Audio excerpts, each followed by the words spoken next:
പശു എന്ന വാക്ക് എബ്രായ ഭാഷയിൽ പാറാഹ്, ഷോർ, എഗ്ലാഹ്, ബാക്കാർ എന്നൊക്കെ പദം ഉപയോഗിച്ചിട്ടുണ്ട്.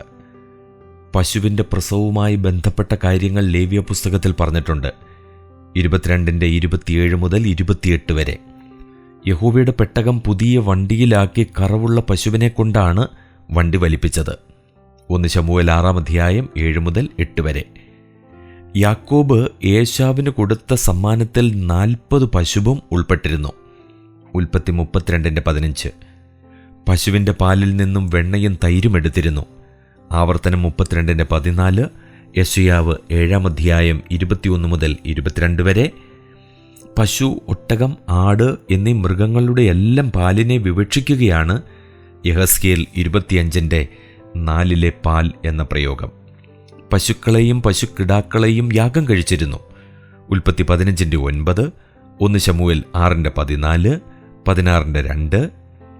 പാളയത്തിന് പുറത്തുവെച്ച് ദഹിപ്പിച്ച ചുവന്ന പശുക്കിടാവിൻ്റെ ഭസ്മം ശുദ്ധീകരണ ജലത്തിലെ പ്രധാന ഘടകപദാർത്ഥമായിരുന്നു. സംഖ്യ 19:2, 6:9. ഫറവോന്റെ സ്വപ്നത്തിലെ 7 പുഷ്ടിയുള്ള പശുക്കൾ 7 വർഷത്തെ സമൃദ്ധിയെയും 7 മെലിഞ്ഞ പശുക്കൾ 7 വർഷത്തെ ക്ഷാമത്തെയും ചൂണ്ടിക്കാണിച്ചു. ഉൽപ്പത്തി 41:26 മുതൽ 27 വരെ. ശമര്യയിലെ ആഡംബരപ്രേമികളായ സ്ത്രീകളെ ബാശാന്യ പശുക്കളെ എന്ന് ആമോസ് പ്രവാചകൻ സംബോധന ചെയ്തു. 4:1. എഫ്രൈമിനെ മരുക്കമുള്ളതും ധാന്യം മെതിക്കാൻ ഇഷ്ടമുള്ളതുമായ പശുക്കിടാവിനോട് ഉപമിക്കുന്നു. ഹോശയ്യ 10:11. ഇസ്രായേൽ ദുശ്ശാഠ്യമുള്ള പശുക്കിടാവാണ്. ഹോശയ്യ 4:16. മശിഹയുടെ വാഴ്ചയിൽ പശു കരടിയോടുകൂടെ മേയും. യെശയ്യാ പ്രവചനം 11-ാം അധ്യായം 7-ാം വാക്യം.